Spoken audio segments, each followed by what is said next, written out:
আধ্যাত্মিক উপায়ে দূর থেকে শত্রু দমন। যারা গোপনে দূর থেকে শত্রু দমন করতে চান, শত্রু দমন করতে পারতেছেন না, শত্রু অতিষ্ঠ করে দিছে, পিঠ দেয়ালের মধ্যে ঠেকে গেছে, সেই সকল ভাই এবং বোনদের জন্য আজকে এমন একটা গোপন বিষয় আপনাদেরকে দেখাবো, যেটার মাধ্যমে শত্রু আসলে আপনারটা কেন দমন হচ্ছে না এবং শত্রু কিভাবে কাজটা করলে দমন হবে, এই বিষয়ে আমি এই ভিডিওতে আলোচনা করব। আপনারা আশা করি এই ভিডিওটা দেখলে প্রথম থেকে শেষ পর্যন্ত দেখলে বুঝতে পারবেন। কারণ এটার এমন একটা মন্ত্র আছে যে মন্ত্র প্রয়োগের সাথে সাথে শত্রুর শরীরের ভিতরে বান চালান হয়ে যায় এবং এই বান চালানোর সাথে সাথে শত্রুর ভিতরে কাজটা অ্যাকশন করা শুরু করে মাত্র 24 ঘন্টার ভিতরে। তো এই কাজটা করতে কি কি লাগবে আমি প্রথমত আপনাদের সতর্ক করে নেই, যেহেতু এটা একটা শত্রু দমনের কাজ, অযথা কোনো ব্যক্তিকে ক্ষতি করার উদ্দেশ্যে করবেন না। যদি প্রকৃতপক্ষে আপনি ক্ষতিগ্রস্ত হয়ে থাকেন সেক্ষেত্রে এটা ব্যবহার করতে পারেন। এটা একটা সতর্কতামূলক ভিডিও। তো যাই হোক ভিউয়ার্স, স্ক্রিনে একটা নকশা দেখতেছেন, এই নকশাটা দরকার হবে। নকশাটা কোথায় পাবেন তাও বলে দিব। কোন নিয়মে কাজ করলে আপনার কাজটা 100% হবে, আপনার কাজগুলো কেন হয় না, তো আপনার কাজগুলো বাধা পাইতেছে, শত্রুর শরীর বন্ধ, তাদের ক্ষেত্রে আমি বলবো প্রথমত বাজার থেকে কাফনের কাপড় কিনে আনবেন, 2টা তাবিজ কিনে আনবেন, একটা পুতুল বানাবেন। অবশ্যই বিশেষ করে একটা কথা বলে নেই, যারা কাজ করতে ভয় পান, আপনার বেশি শত্রু বেশি শক্তিশালী, স্ক্রিনে নাম্বারে যোগাযোগ করবেন, আমরা নিজেরা দায়িত্ব নিয়ে করে দিব।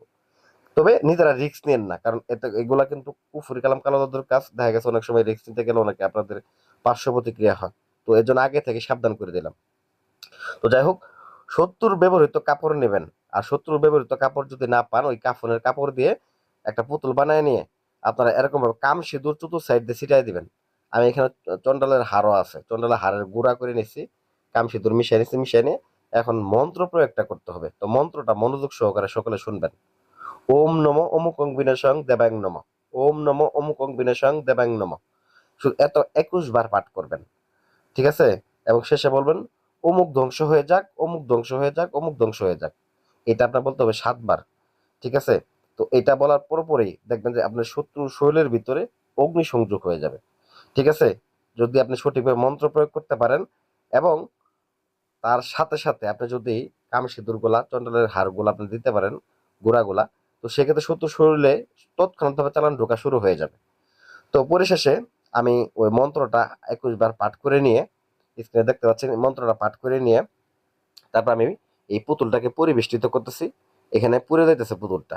তো এইখানে পুতুলটা পুরার পরে তো ছাই অবশিষ্ট থাকবে। তো আমি বলি যে বাজার থেকে 2টা তাবিজ আনছিলেন, তাবিজ 2টার কাজ কি এবং নকশাটার কাজ কি? তো নকশাটা পাবেন আপনারা আমার কাছেই পাবেন। তো নকশাটা যারা ব্যক্তিগতভাবে নিতে চান, কারণ এখানে দিলে অনেকে অসাধু লোকেরা ব্যবহার করবে অসাধু উদ্দেশ্যে। তো ব্যক্তিগতভাবে নিতে চান আমার স্ক্রিন নাম্বার যোগাযোগ করবেন, আমি দিয়ে দিব। 2টা নকশা অঙ্কন করে 2টা তাবিজের মধ্যে পড়বেন। একটাকে আপনি একটা কবরের মধ্যে শুধুমাত্র পুঁতে দিবেন এবং আরেকটাকে একটা পুতুলের ভিতরে, যে পুতুলটা বানাইছিলেন আপনি শত্রুর ব্যবহৃত কাপড় অথবা কাফনের কাপড় দেবে যেটা বানাইছিলেন, ওইটা ওই পুতুলের মধ্যে ভরে এই পুতুলটা যখন পুরা শেষ হয়ে যাবে, সেই ছাইগুলা, অবশিষ্ট ছাইগুলা এই কলা পাতার ভিতরেই ভালো করে পেঁচায় নেবেন। ভালো করে পেঁচানো সুতা দিয়ে ভালো করে বেঁধে, শক্ত করে বেঁধে শ্মশান ঘাটিতে গিয়ে এই পুতুলটাকে কলা পাতা সহ ভালো করে এটাকে পুঁতে দিয়ে আসবেন।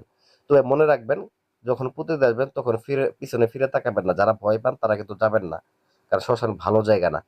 তো যারা একেবারে অপারক যাইতে, তারা আমাদের স্ক্রিন নাম্বার যোগাযোগ করতে পারেন, আমরা ইনশাল্লাহ আপনাদের কাজ দায়িত্ব নিয়ে করে দিব, কোনো সমস্যা নেই।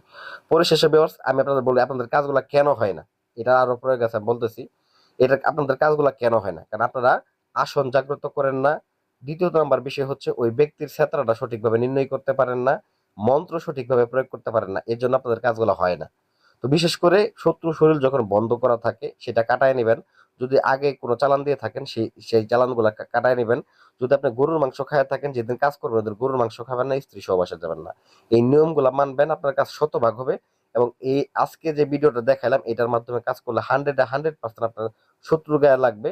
শত্রু যত বড় শক্তিশালী ব্যক্তি হোক না কেন, এই বিদ্যা তার গায়ে লাগবেই, 100% লাগবে। তো আমার ভিডিওটা যদি ভালো লেগে থাকে অবশ্যই ভিডিওতে লাইক করবেন, চ্যানেলটা সাবস্ক্রাইব করবেন এরকম আরো আকর্ষণীয় ভিডিও পেতে। ধন্যবাদ সবাইকে। আসসালামু আলাইকুম রহমতুল্লাহি বারাকাতুহু।